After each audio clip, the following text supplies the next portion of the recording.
ग्रंथराज श्रीमद् भागवतम स्कंद 11 अध्याय 5 श्लोक क्रमांक 1। नारद मुनि अपनी शिक्षाएं वासुदेव को पूरा करते हैं। श्रीराजोवाच भगवन्तं हरिं प्रायो न भजन्त्यात्मवित्तमः तेषामशान्तकामानां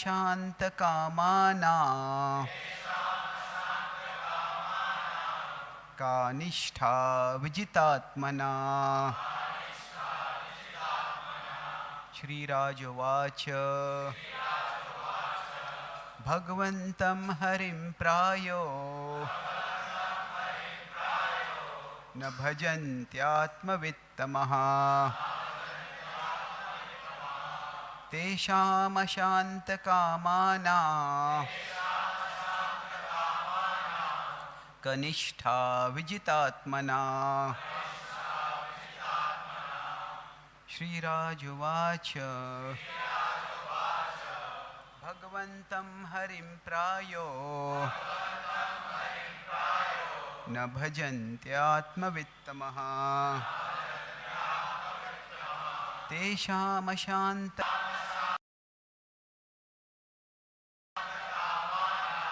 कनिष्ठा विजितात्मना।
तेषामशान्तकामानां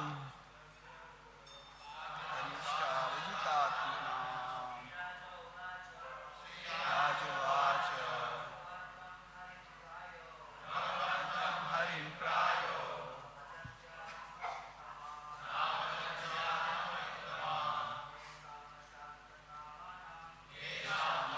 तेषामशान्तकामानां कनिष्ठा विजितात्मना। वैष्णवीस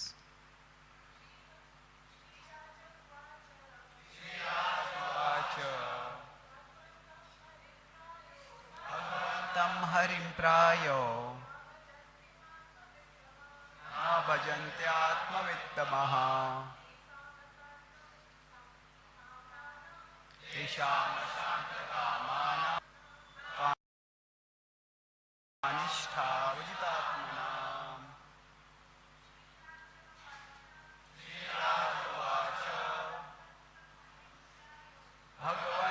हरिं प्रायो न भजन्त्यात्मवित्तमः तेषामशान्तकामानां कनिष्ठा विजितात्मना। श्रीराजोवाच So should I read the English and then I'll speak in Hindi? Is that okay? Okay, let's try Hindi. राजा निमि ने पूछा भगवंतम परम पुरुषोत्तम भगवान हरिम हरि प्रायः न कभी नहीं भजंती जो पूजा करते हैं आत्मवित्तमः जो आत्म साक्षात्कार के ज्ञान में परिपूर्ण है, तेषाम वो लोग अशांत अतृप्त कामानाम भौतिक इच्छाएं का क्या निष्ठा गति अविजित जो नियंत्रण नहीं कर पाते हैं आत्मानाम स्वयं को। महाराज निमि ने आगे पूछा, मेरे प्रिय योगेंद्रों, आप सब आत्म साक्षात्कार के विज्ञान में परिपूर्ण हैं, इसलिए कृपया उनकी गति बताइए जो अधिकांश रूप से परम पुरुषोत्तम भगवान की हरि की पूजा नहीं करते हैं, जो अपनी इच्छाओं को संतुष्ट नहीं कर पाते हैं और जो खुद पे नियंत्रण नहीं रख पाते हैं। तो लंबा तात्पर्य, उसका एक विभाग हम देखेंगे।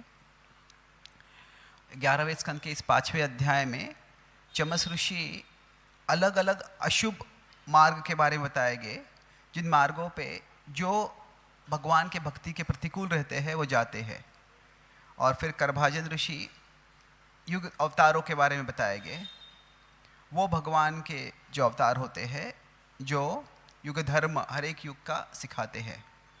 पूर्व अध्याय में ये समझाया गया है कि यद्यपि देवताएं भी भगवान के भक्तों के मार्ग में व्यत्यय लाते हैं, फिर भी भगवान की कृपा से भक्त उन व्यत्ययों को पार करके हमेशा परम गति की ओर प्रगति करते रहते हैं। पर यह सुविधा अभक्तों को नहीं मिलती है।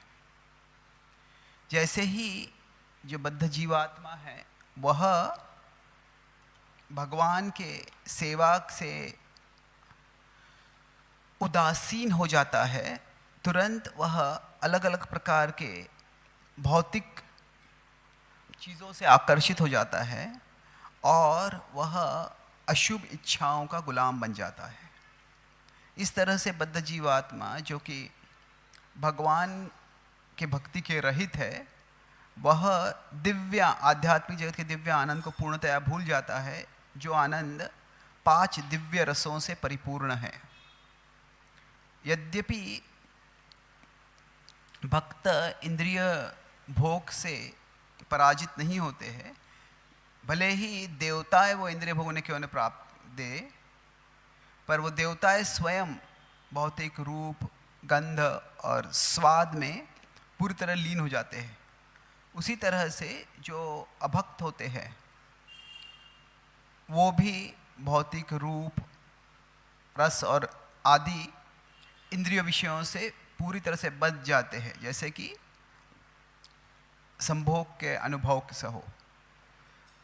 इस तरह से वो एक स्वप्न की अवस्था में रहते हैं, अलग अलग प्रकार के इंद्रिय भोग का कल्पना करते हैं और भगवान को वो भूल जाते हैं। विदेहराज निमि अभी यहाँ पे चामस से पूछ रहे हैं कि ऐसे मोहित लोगों की गति क्या होगी।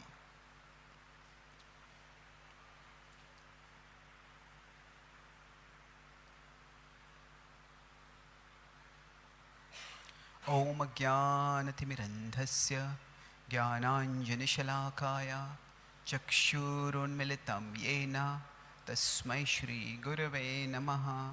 नमा ओम विष्णुपदाय कृष्णपृष्ठाय भूतले श्रीमते भक्तिवेदांत स्वामी इति नामिने। नमस्ते सारस्वती देवे गौरवाणी प्रचारिणे निर्विशेष शून्यवादी पाश्चात्य देशतारिणे। वाञ्छाकल्पतरुभ्यश्च कृपा सिन्धुभ्य एव च पतितानां पावनेभ्यो वैष्णवेभ्यो नमो नमः। जय श्री कृष्ण चैतन्य प्रभु नित्यानंद श्री अद्वैत गदाधार श्रीवासादि गौर भक्तवृंद। हरे कृष्णा कृष्णा कृष्णा हरे हरे, हरे राम राम राम हरे हरे। हरे कृष्णा। मैं कृतज्ञ हूँ आज आप सबके बीच में आ पाया हूँ। और आज हम श्रीमद् भागवतम के 11वें स्कंद के आधार पर चर्चा कर रहे हैं। यहाँ पे प्रश्न पूछा जा रहा है कि जो भगवान की भक्ति नहीं करते हैं उनकी क्या गति होती है। तो ये जो सेशन है, I'll take it in 3 parts, कि व्यू ऑफ आउटसाइडर्स, कि जो भक्ति नहीं कर रहे हैं उनके प्रति हमारी कैसे दृष्टि होनी चाहिए, किस प्रकार की दृष्टि होती है और किस प्रकार की दृष्टि हमें एक जागरूक करनी चाहिए। तो I'll take 4 points। इसमें सबसे पहले क्या होता है कि मैं अभी कुछ समय पहले यूके में था, एक महीने पहले, लगभग एक महीने के लिए, उसके पहले मैं 3 महीने अमेरिका में था। तो कई बार ये सवाल आ रहा था कि कैसे है कि जो हम भारत में चर्चा करते हैं, पाश्चात्य देशों में क्या है, एक अलग प्रकार का वहाँ पे मीडिया होता है और वो मीडिया से लोग बिल्कुल अलग पद्धति से सब कुछ देखते हैं, क्योंकि मीडिया का एक नैरेटिव होता है। तो कई भक्त भी है, अभी जो नए वहाँ पे अमेरिकन भक्त आए थे अमेरिका में, यूके में, सब ने मुझे पूछा ये भारत अभी कहाँ जा रहा है। बोल रहे कि एक जगह पे एक मॉस्क तोड़ा गया, मस्जिद तोड़ा गया और मस्जिद तोड़ के वहाँ पे मंदिर बनाया, और वो वहाँ पे मंदिर बनाया, सारा राष्ट्र उत्सव कर रहा है, और राजा का प्रधानमंत्री वहाँ पे जो मस्जिद तोड़ के मंदिर बनाया है उसके उद्घाटन के लिए गया है। तो ये कितना, ये तो this is a celebration of religious intolerance. ये केवल धर्म के संकीर्णवाद की बात नहीं है, ये संकीर्णवाद का ये विजय घोष है। वो बोले ये किसी इस्लामिक देश में ऐसे नहीं हुआ है आज तक कि जहाँ पे कोई बुद्धिस्ट या हिंदू मंदिर तोड़ा गया, उसका राष्ट्र का हेड जो है वहाँ पर जो स्थापन किया मस्जिद, उसको सेलिब्रेट करने के लिए गया है। तो ये विचारधारा ही ऐसी है। तो अभी सबसे पहली बात यहाँ पे ये आती है कि वो मस्जिद तोड़ा गया सत्य, पर वो मस्जिद कैसे बना था? वो मंदिर तोड़ के बनाया गया था। तो वो बताते हैं और बोले अरे पहले के पीढ़ियों में तो बहुत कुछ हुआ करता था। वो मेडिवल टाइम्स में सब लोग ये लोग उसको मारते थे, वो लोग उसको मारते थे। जो सदियों पहले हुआ है उसको अगर आप करेक्ट करने जाओगे अभी, तो कब तक करते रहोगे? वो अभी मॉडर्न टाइम्स में तो जो हमने मेडिवल टाइम्स में जो किया है वो नहीं करना चाहिए हमको। तो यहाँ पे तो उसका जवाब है कि वास्तव में यहाँ पे सत्य है कि 3 चीज़ें हैं। वही अयोध्या में उसी मस्जिद के आजू, वो जो हम पे मस्जिद था जहाँ पे राम मंदिर बनाया, उसके बाजू में ही उसी कुछ इलाके में 6 मस्जिद है, और उनमें से किसी भी एक मस्जिद पे जब राम मंदिर का बड़ा आंदोलन चल रहा था उसमें से किसी भी एक मस्जिद पे आक्रमण नहीं हुआ है। अभी तक वो चल रहा है। तो there is no intolerance against masjids, it's a particular structure. और वो जो जगह है वो उस धर्म के लिए उसका कोई सिग्निफिकेंस नहीं है हिस्टोरिकली। वो सनातन धर्म के लिए उसका बहुत महत्व है। तो और ऐसे ही नहीं है, बाकी किसी मस्जिद पे आक्रमण नहीं हुआ है। वो जो मस्जिद है उसके लिए भी सरकार ने ही जगह दी नया मंदिर बनाने के लिए, नया मस्जिद बनाने के लिए, और वो मस्जिद भी उसी समय तक बन जाता था। पर जो वो मस्जिद बनाने वाले थे वो लोग उसको और बड़ा मस्जिद बनाने वाले थे वहाँ पे वो। और फिर उनका पहले तो योजना था कि हम विश्व का सबसे बड़ा मस्जिद वहाँ पे बनाएंगे, पर उतना पैसा उनको मिला नहीं। तो फिर अभी वो भारत का सबसे बड़ा मस्जिद वहाँ पे अयोध्या में ही बनाने वाले हो, और कोई उनको अपोज नहीं कर रहा है। तो ये this is not intolerance, this is simply correcting a historical wrong. अगर कोई धर्म कहता है कि ये मस्जिद हमारे लिए बहुत महत्वपूर्ण है, क्यों महत्वपूर्ण है? कि ये सबूत है कि तुम्हारे धर्म का जो महत्वपूर्ण जगह है उस पे हमने मस्जिद बनाया है। तो अगर आप वो महत्वपूर्ण मानते हैं तो फिर इंटॉलरेंट कौन है? तो इंटॉलरेंट कौन है? तो क्या या निशा सर्वभूता नाम हो जाता है ये। तो अगर if somebody is not able to present properly, तो ये अभी साधारण कोई व्यक्ति बोलेगा तो पागल, ये भारत में किसी को सुनता है तो ये रिडिक्यूलस आइडिया लगता है कि इंडिया में रिलीजियस इंटॉलरेंस हो रहा है। नहीं, ऐसी कोई बात नहीं है, पर लोगों की धारणा ऐसे हो जाती है। तो क्या है कि पाश्चात्य देशों में ऐसा विचार होता है कि हिंदुओं, मुसलमान लोगों का कुरान है, हिंदुओं की भगवत गीता है।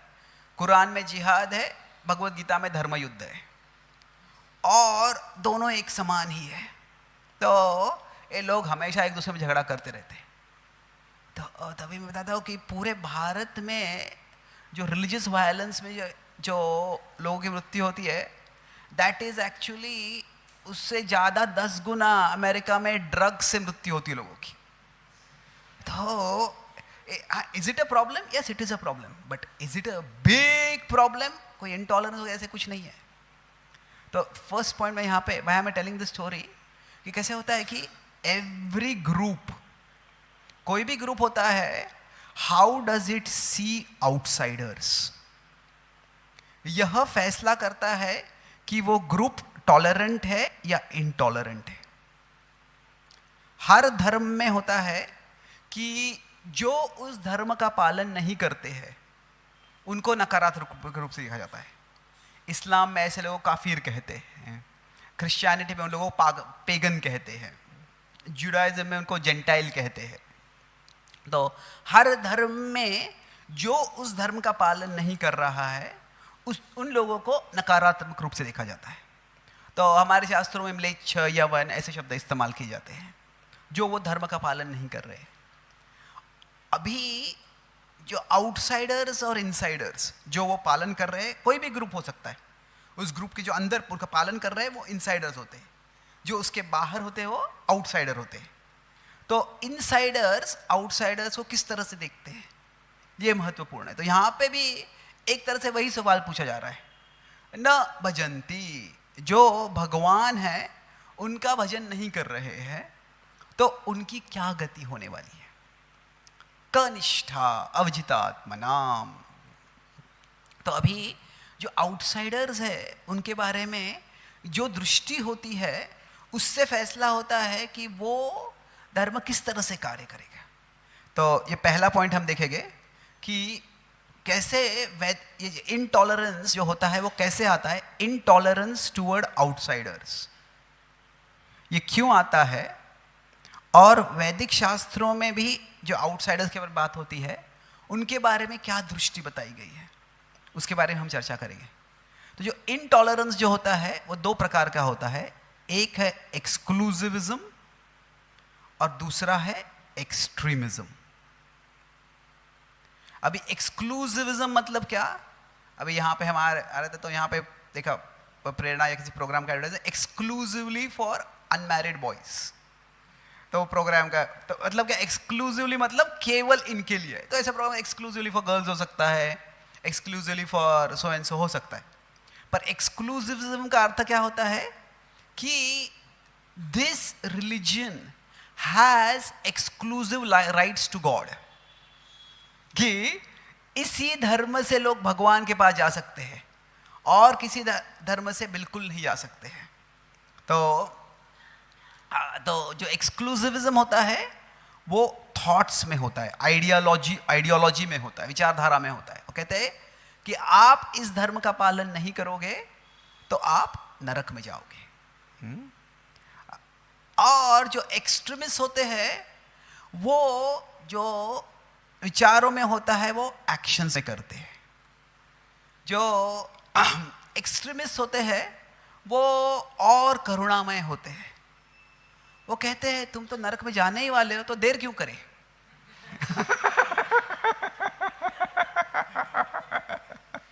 हम तुमको तेजी से वहां पे भेज देते हैं। तो ये एक्सक्लूसिविज्म और एक्सट्रीमिज्म दोनों क्या है, दोनों में जो आउटसाइडर्स है, आउटसाइडर्स कहाँ जाने वाले हैं? सारे आउटसाइडर्स नरक में जाने वाले हैं। पर उसमें क्या है, वो नरक में क्या है? एक है कि तुम जो चुनाव कर रहे हो उससे तुम नरक में जाने वाले हो, पर जो वो एक्सक्लूसिव कहते हैं, हम तुम्हारे चुनाव कर देते हैं, हम तुमको अभी भेज देते हैं। तो ये एक्सक्लूसिव एक्सट्रीमिज्म है, इन दोनों से सारे समाज में और विश्व में बहुत उपद्रव हो सकता है। तो अभी कुछ तरह से ऐसे लग सकता है कि हमारे शास्त्रों में भी ऐसे ही बताया गया है, पर ऐसे नहीं है। क्यों नहीं है? कि हमारे शास्त्र है, अच्छे शास्त्र है, ऐसी बात नहीं है। क्या है कि नरक की संकल्पना जो है यह अनेक शास्त्रों में है, पर किसके लिए नरक है? जो विश्व में धर्म है उनको दो विभाग में डाल सकते हैं, अब्राहमिक और धार्मिक। जो अब्राहमिक रिलीजन्स होते हैं उनमें क्या होता है, अब्राहम नाम के एक मसीह, एक प्रॉफिट थे, तो उनको चाहे वो जुडाइज्म हो, क्रिश्चियनिटी हो, इस्लाम हो, तीनों अब्राहम को मानते हैं। पर बाद में उनके विचारधाराओं में कि अथॉरिटी कौन है सबसे बड़ा, उसमें भेद होता है। तो अब्राहमिक में क्या होता है, hell is for non believers. पर धार्मिक जो रिलीजन होते हैं, जब सनातन धर्म है, इसमें hell is not for non believers, it is for wrong doers. कोई भगवान कृष्ण की भक्ति नहीं करेगा इसी के कारण नरक में जाएगा, ऐसे कहीं नहीं बताएगा शास्त्र में। क्योंकि क्या है, वो किस प्रकार का कार्य कर रहा है। अगर हम 16वें अध्याय देखते हैं, 16वें अध्याय में कौन नरक में जाता है? जो काम, क्रोध और लोभ को नियंत्रित नहीं करता है। तो hell is a punishment for a law and order problem. अगर कोई व्यक्ति बहुत कामुक है, कोई व्यक्ति बहुत हिंसक है, कोई व्यक्ति बहुत लोभी है, तो वो व्यक्ति क्या करेगा? वो समाज में उपद्रव कर देगा और उसके कारण उसका विनाश होगा। वो खुद का विनाश करेगा, दूसरों का विनाश करेगा। तो ऐसे व्यक्ति को रोकना जरूरी है। अगर कोई भक्ति नहीं करता है इसके कारण वो नरक में जाएगा, ऐसा जरूरी नहीं है। फिर वो किस प्रकार से जीवन जी रहा है उस पर निर्भर है। अगर कोई नास्तिक है, विचारधारा में नास्तिक है पर जीवन शैली में सात्विक है, मान लीजिए वो नास्तिक है पर शाकाहारी है, मान लीजिए नास्तिक है पर वो थोड़ा दान देता है, उसका बर्ताव सात्विक है, तो उसको नरक में जाने की कोई जरूरत नहीं है। ऊर्ध्वम गच्छन्ति सत्वस्था। तो क्या है कि इसको इलैबोरेट करूंगा, पर इंपॉर्टेंट पॉइंट क्या है कि although the conception of hell is there in both religions, दोनों धर्मों में नरक की संकल्पना है, पर दो फर्क है। हेल इज फॉर हुम, किसके लिए है, एंड हाउ लॉन्ग। जो अब्राहमिक रिलीजन में हेल का है परमानेंट है। आप अभी नरक में जाओगे, हमेशा के लिए नरक में जाओगे, परमानेंट इटर्नल डैम्नेशन है। पर वैदिक शास्त्रों में क्या है, अगर किसी ने गुनाह किया है उसको जेल में जाएगा, पर आत्मा सनातन है। जो हेल है वो भी टेम्पररी है। प्रभुपाद जी को पूछा गया था, इज हेल इटर्नल?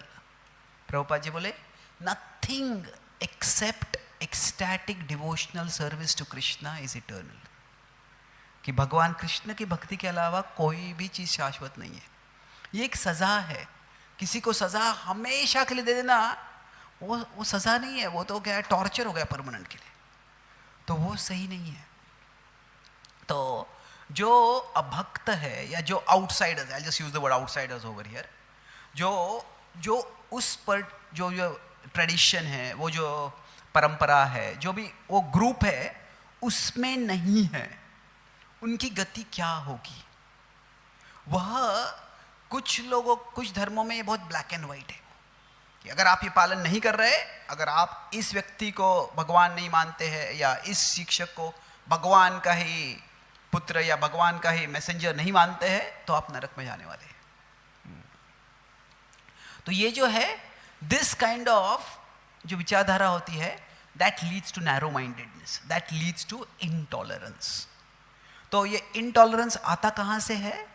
हम देख रहे हैं कि जो आउटसाइडर्स है उनको हमें किस दृष्टि से देखना है। जो इनटॉलरेंस कहाँ से आता है? एक्सक्लूसिविज्म या एक्सट्रीमिज्म। क्या है? It comes from the vision of outsiders. तो अभी हमारे शास्त्रों में जो क्लासिफिकेशन है, हर शास्त्र में, हर धर्म के ग्रंथों में क्लासिफिकेशन होता है। तो हमारे शास्त्रों में जो क्लासिफिकेशन है, दो पद्धतियों से। एक है भक्ति के अनुसार, कौन भक्त है और कौन अभक्त है, और वह महत्वपूर्ण क्लासिफिकेशन है, पर यह इकलौता क्लासिफिकेशन नहीं है। दूसरा क्लासिफिकेशन है गुणों के अनुसार। उसमें 3 गुण हैं। कौन से? सत्व, रजस और तमस। और अगर हम देखते हैं सत्व गुण का लक्षण जो भगवद गीता में 14वें अध्याय में बताते हैं, उसमें भक्ति ये सत्वगुण का लक्षण नहीं बताया है। सर्वद्वारेषु देहेस्मिन् प्रकाश उपजायते, कि जब व्यक्ति क्या देखना है, क्या सुनना है, क्या खाना है, इसके बारे में विचार करता है। इंद्रियों के अंदर क्या जाना चाहिए, इंद्रियों से क्या बाहर आना चाहिए, यह जब उसको समझ में आता है, वह सत्व का लक्षण है। तो उसी तरह से तीनों गुणों का जो लक्षण है, उसमें डिवोशन ये कैरेक्टरिस्टिक नहीं है। यहाँ तक कि जो ब्राह्मणों के लक्षण बताए गए हैं, उसमें भी भक्ति ये लक्षण नहीं बताया गया। शमो दमस्तपः शौचम शांतिरार्जवमेव च ज्ञानम विज्ञानमास्तिक्यम ब्रह्म कर्म स्वभावजम। ब्रह्म कर्म स्वभावजम, जो ब्रह्म कर्म क्या है, उसमें अनेक सद्गुण बताए गए हैं कि व्यक्ति का मन शांत होना चाहिए, इंद्रियों पर नियंत्रण होना चाहिए, दान देने की प्रवृत्ति होनी चाहिए, दान लेने की ही नहीं। पर ऐसे तरह से आस्तिक्य बताएगा। भाई आस्तिक्य का अर्थ भगवान में श्रद्धा नहीं है, वो क्या है, शास्त्रों में श्रद्धा है। तो यहाँ पे कैसे है कि जब रावण प्रभु श्री राम से युद्ध करने जा रहा था, तो तभी रावण के भी अपने ब्राह्मण थे और उनका नाम था यतुधन, और वह रावण का राम पे विजय हो इसके लिए यज्ञ कर रहे थे। तो अभी क्या है, कई तरह से देखा जाए तो आस्तिक्य जो वहां पे बताया गया है, वो जो फेथ, इसको आस्तिक यानी फेथ कह सकते हैं, बट वो faith it is not so much is faith in God, वो नहीं है। It is faith in ritual, कि यज्ञ करने से, तपस्या करने से शक्ति मिलती है, ये यज्ञ करो ये मिल जाएगा। और वो जो रिचुअल था, एक तरह से वो टेक्नोलॉजी है। अभी की टेक्नोलॉजी की प्रक्रिया की पद्धति अलग हो सकती है, पर वहां पे भी वो क्या हो रहा था, जब असुर भी ये तपस्या करते थे, तपस्या से क्या होता था, वो उनको शक्ति मिलती थी। तो वहां पे रिचुअल क्या थे, यज्ञ, दान और तप। ये 3 चीजें अगर शास्त्रों के विधान से करेंगे तो उससे व्यक्ति को शक्ति मिलती है, उससे व्यक्ति को संपत्ति मिलती है, उससे व्यक्ति को विभूति मिलती है। तो यह एक टेक्नोलॉजी है और इसमें भक्ति जरूरी नहीं है। खास करके जो दिव्य भक्ति है, भगवान को पूजे ताकि भगवान के पास हमें जाना है। तो हियर जो 3 गुण जो ये क्यों बता रहा हूं, ब्राह्मण सत्वगुण में होते, पर सत्वमय गुण में होते हुए भी ऐसे जरूरी नहीं है कि उन्हें भक्त होना है, भगवान के भक्त होना है। अब यहाँ पे दुर्गा पूजा चल रही है, जो दुर्गा पूजा के जो रीति रिवाज, अभी आजकल तो बहुत कुछ दुर्गा पूजा के नाम पे होता है, तो पर जो ट्रेडिशनली दुर्गा पूजा हुआ करते, उसके जो रीति रिवाज जो करते वो ब्राह्मण होते, पर वो ब्राह्मण भक्त नहीं होंगे, पर आइडियली ब्राह्मणों में सद्गुण कुछ होने चाहिए। तो ये जो क्लासिफिकेशन है, मतलब अभी हर धर्म में क्लासिफिकेशन होता है इनसाइडर्स और आउटसाइडर्स। ये एक स्टैंडर्ड क्लासिफिकेशन होता है। और क्या आइडिया होता है, हम सब इनसाइडर्स हेवन जाएंगे, आउटसाइडर्स हेल जाएंगे। ये एकदम सिंपल एनालिसिस होता है। और खास करके अब्राहमिक रिलीजन्स में कैसे होता है कि एक तो है कि आप we are worshipping the true God, एक ही भगवान है, सत्य भगवान है, बाकी उसके अलावा सब जो है वो फॉल्स गॉड्स है। तो ये कई अब्राहमिक धर्मों के अनुसार ऐसे होता है। अभी क्या है, क्रिश्चियनिटी या इस्लाम भी देखेंगे तो ये बहुत बड़े हजारों लाखों की मात्रा में लोग हैं उनके, और सबकी विचारधारा एक नहीं होती। इसलिए मैं अब्राहमिक रिलीजन की बात कर रहा हूँ। ऐसे नहीं कि सब क्रिश्चियन या सब मुस्लिम या सब जू इसी विचारधारा के होते, उनमें भी बहुत भेद होता है। बट ओवरऑल जो उनका आइडियोलॉजी होता है उसमें कैसे होता है कि अगर आप नास्तिक हो, किसी भगवान को नहीं मानते हो, that is better than worshipping a false God. कि किसी काल्पनिक देवता की आप पूजा कर रहे हो, वो और बुरा है। तो कहते हैं कि अगर आप हमारे भगवान को नहीं मानते तो आप नरक में जाओगे, अगर आप किसी मिथ्ये भगवान की पूजा करते हो तो आप तो विशेष नरक में जाओगे, और अगर किसी मिथ्या भगवान की पूजा आप सिखाते हो तो आपके लिए तो एक स्पेशल नरक है। तो क्या होता है, आउटसाइडर्स को नेगेटिवली देखना, ये हर धर्म में होता है। अभी इसका ये मतलब नहीं है कि उस धर्म का हर एक जो अनुयायी है वो बाकी सब लोगों को इस दृष्टि से देखेगा, क्योंकि हर धर्म के में अलग अलग प्रकार के लोग होते हैं। तो शास्त्रों में क्या बताया गया है कि शास्त्रों में हम कह सकते हैं इनसाइडर्स है, जो डिवोटीज है, पर जो आउटसाइडर्स को एक ग्रुप बता सकते हैं हम कहने के लिए, पर जो आउटसाइडर्स है उनमें भी क्लासिफिकेशन है। क्या है, कुछ आउटसाइडर सत्व में हो सकते हैं, कुछ आउटसाइडर रजस में हो सकते हैं, कुछ आउटसाइडर्स तमस में हो सकते हैं, और उनका जो डेस्टिनेशन है, द डेस्टिनेशन, उनकी जो गंतव्य है, जिसके बारे में का निष्ठा पूछा गया है, destination is not just determined bye there devotion, it is determined bye their action. कैसे, उनके भक्ति के द्वारा ही नहीं पर उनके कर्म के द्वारा। तो ये बहुत बड़ा फर्क है। कोई नास्तिक हो सकता है पर वो सात्विक हो सकता है। और एक और फर्क क्या है कि ये जो क्लासिफिकेशन है ये इनसाइडर्स को भी अप्लाई होता है। केवल मैं अभी जप माला हाथ में ले लिया, मैं तीनों गुणों के परे चला गया, ऐसे नहीं होता है।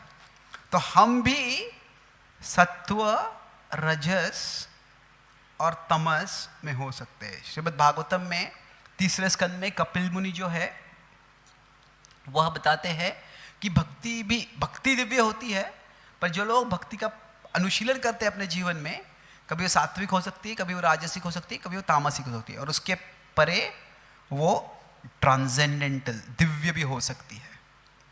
और वो कहते हैं कि जो तामसिक भक्ति होती है, तामसिक तरह से कोई भक्ति करता है तो वास्तव से वो समाज में उपद्रव करता है, वो पृथक भाव होता है, बहुत झगड़े होते हैं उससे।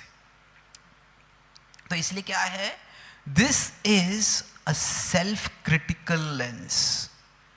ये जो है, ये सेल्फ क्रिटिकल मतलब क्या है, खुद को भी क्रिटिकल दृष्टि से देखना। कि ऐसे नहीं कि अभी हम इस ग्रुप में आ गए इसीलिए हम सब वास्तव में हमारा उद्धार हो गया है और बाकी सबको नरक में जाने वाले हैं, ऐसे नहीं है। It's a process of elevation. हमें खुद का उद्धार करना है।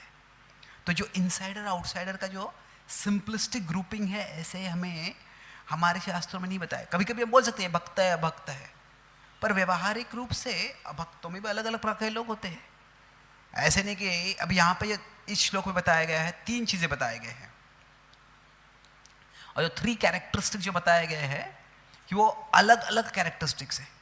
क्या बोलते हैं, न भजंती, पहला है न भजंती, जो पूजा नहीं करते हैं भगवान की, और दूसरा है अशांत कामानाम, कि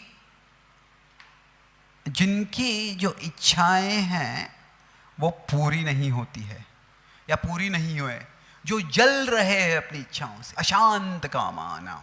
और तीसरा है अविजितात्मनाम, जिनका खुद पे कुछ नियंत्रण नहीं है।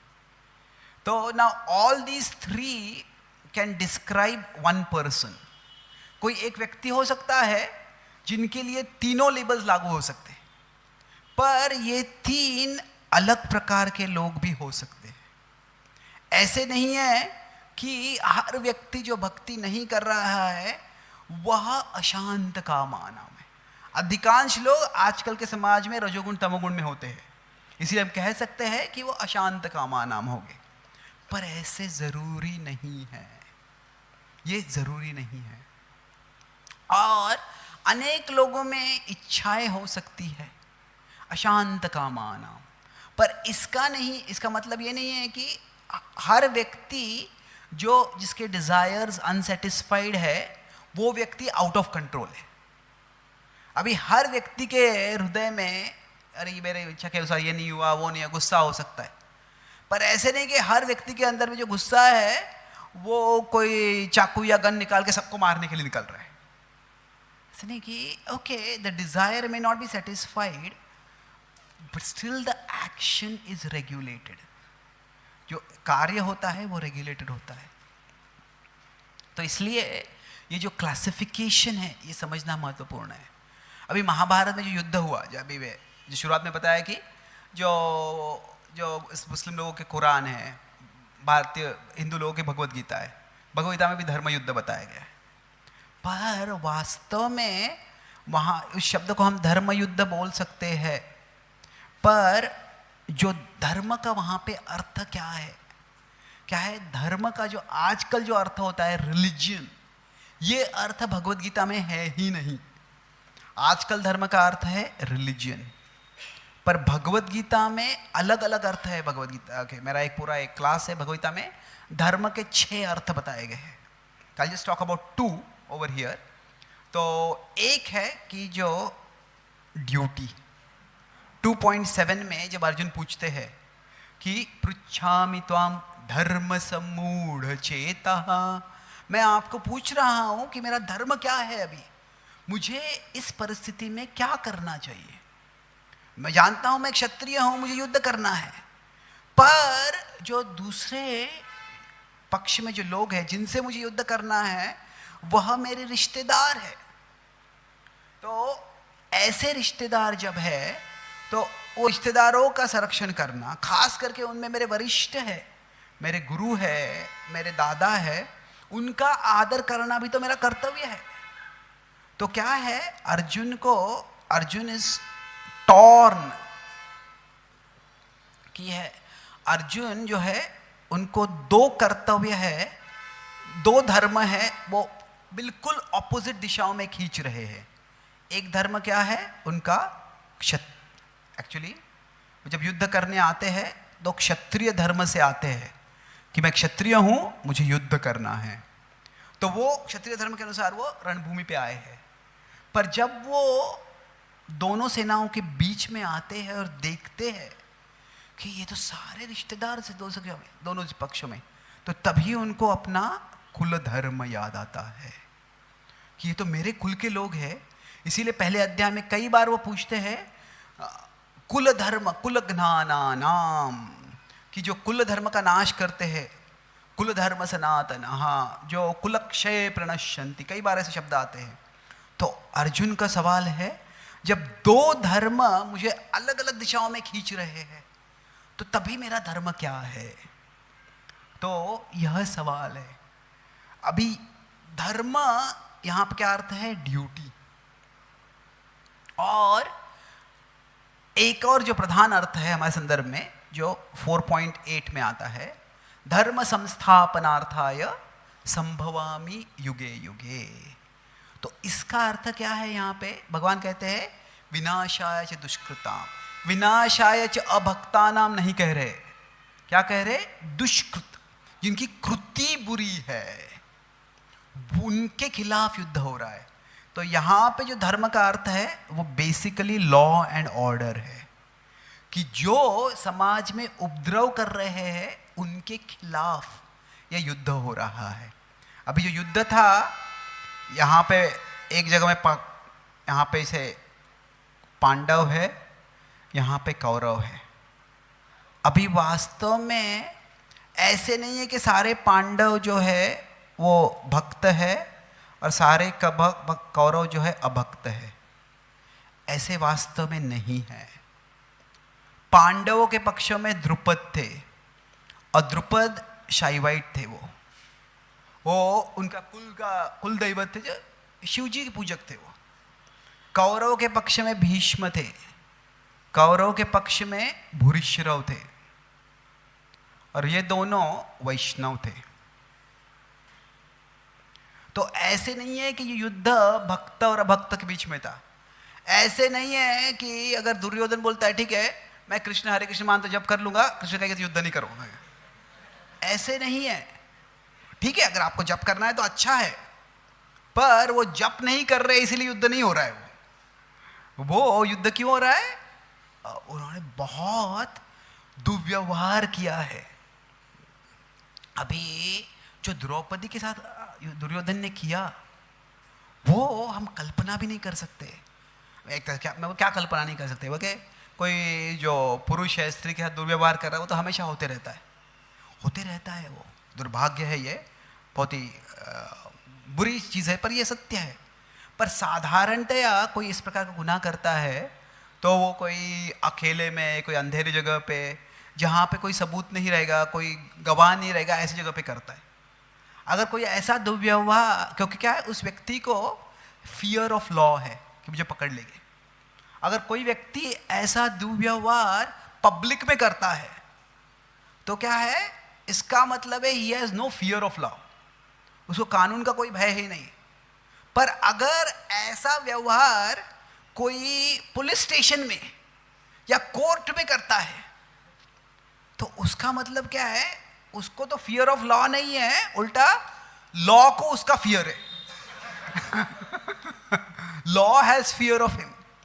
तो इसीलिए जब दुर्योधन खुल्लम खुल्ला ही नहीं, राजसभा में जहां पे सारे क्षत्रिय बैठे हैं, जो एक कोर्ट है, इसलिए असत सभाया बताया गया है वहां पे।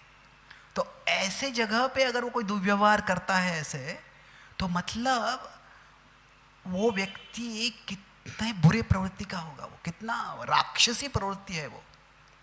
और अगर ऐसे व्यक्ति को अनचैलेंज्ड पावर दिया जाए, अभी जब तक 13 साल पांडव वनवास में थे तो दुर्योधन वो उसका अशांत कामा नाम था, पर अभी तक वो अविजितात्मा नाम नहीं बन गया था। क्यों? क्या था? उसको पता था कि मुझे I can not alienate people, मैं कैसे भी बर्ताव करूंगा तो पांडवों से जब युद्ध होगा तो कोई मेरे समर्थन में कोई नहीं आएगा। इसीलिए तब तक वो ऐसे नकाब कर रहा था कि मैं बड़ा अच्छा व्यक्ति हूँ, और इसी के कारण क्या हो गया, 11 अक्षौहिणी सेनाएं, इतने सारे राजा उसके पक्ष में आ गए। ऐसे नहीं कि जो सारे राजा उसके पक्ष में आ गए वो असुर थे। वो क्या हो गया, पांडव जंगल में थे और जो घटना हुई, the Pandava side of the story there was no one to tell it.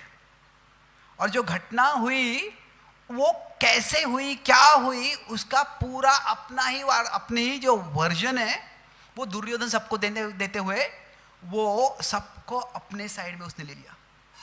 तो just because we are right does not mean the world will recognise that we are right. भले ही हम सही हो, हम सही कैसे हैं ये दुनिया को हमें समझाना जरूरी है। क्योंकि पांडव वनवास में थे और खास करके आखिरी साल में तो उनको अज्ञातवास में रहना पड़ रहा था, तो वो बाकी किसी भी राजाओं से उनका कोई संपर्क नहीं था।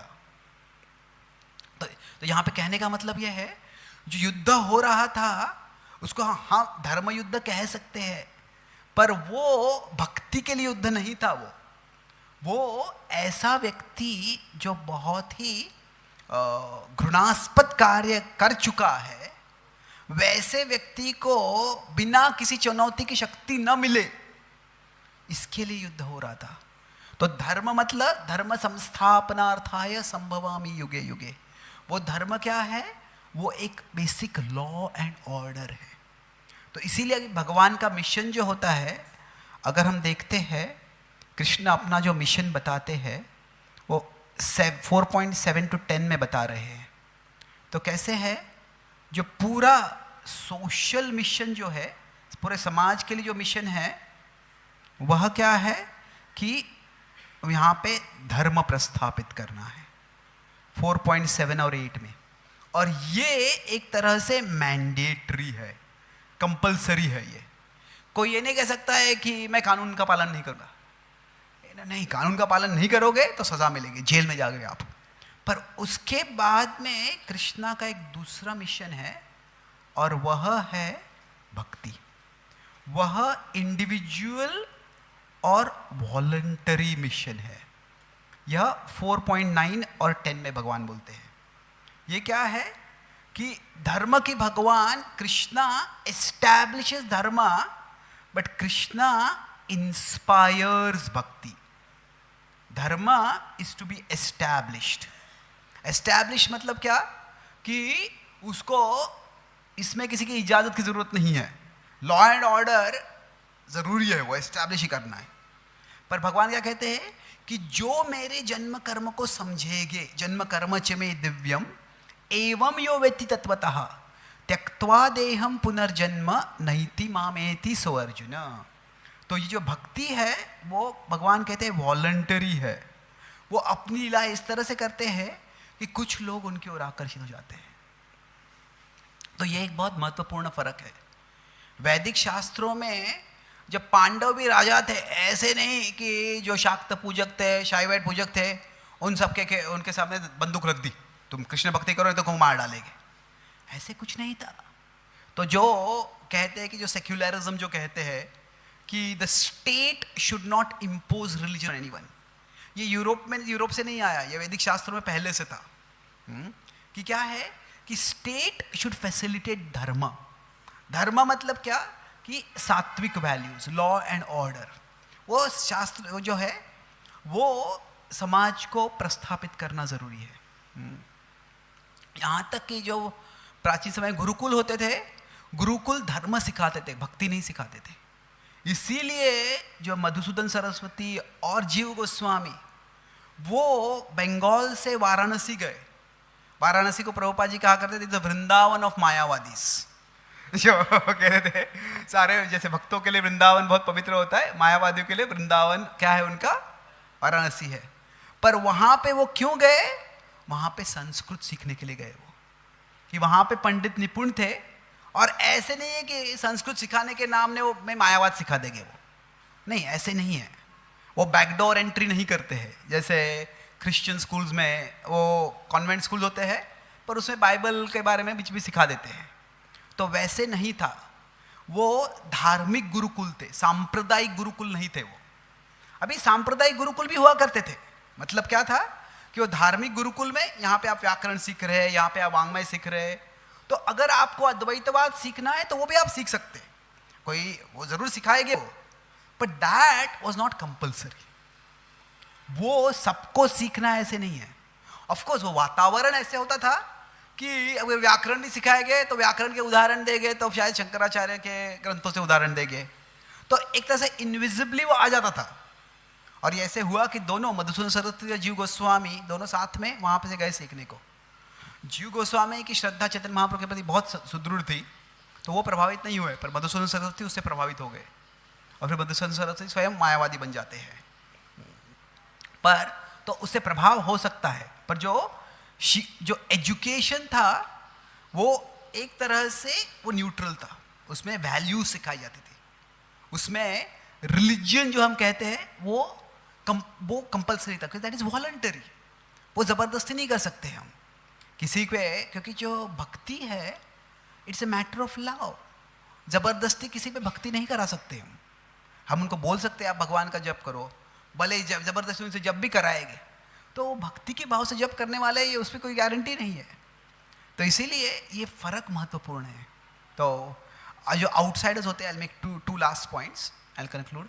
तो जो शास्त्रों में आउटसाइडर्स के बारे में हम जो बताते हैं, वो all outsiders are not the same.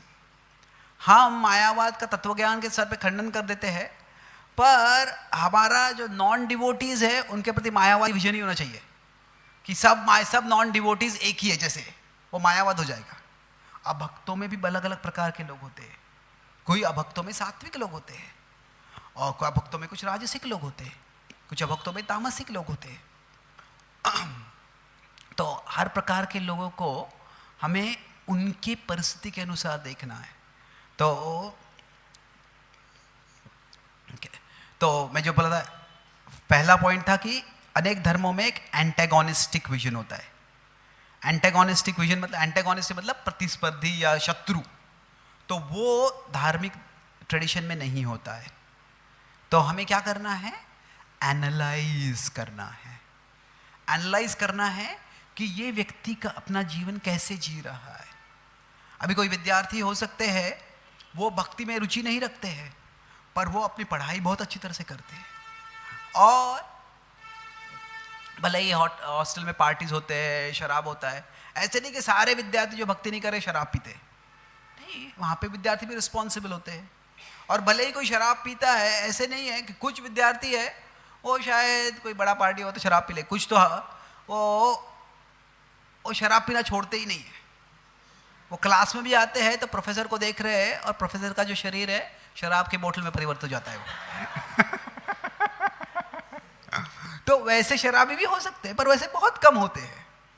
भक्ति विनोद ठाकुर यहाँ तक बताते हैं कि हमें रजोगुण और तमोगुण को भी एक समान नहीं मानना चाहिए। चैतन्य शिक्षामृत में बताते हैं कि कई बार जो तमोगुण है वो एक जहर के समान है, और रजोगुण ये एक तमोगुण के रूपी जहर का एंटीडोट हो सकता है, जहर की जो दवाई हो सकती है। अभी आध्यात्मिक दृष्टि से रजोगुण भी जहर है, पर अभी क्यों रजोगुण तमोगुण के खिलाफ ये एक मेडिसिन हो सकता है कि कोई मान लीजिए कोई तामसिक जीवन जी रहा है, भोग कर रहा है, ये कर रहा है, वो कर रहा है, शराब पी रहा है, पैसे की अय्याशी कर रहा है, पर अभी अगर मैं कई 10 सालों से भारत से बाहर काफ़ी जा रहा हूँ, तो Indians in America are the wealthiest minority, कि सारे जो अमेरिका में परदेश से जो लोग आए हैं उनमें से सबसे जो श्रीमंत है, अमीर जो लोग हैं वो भारतीय है। और क्यों है? Generally Indians are hard working, law abiding, tax paying, family caring.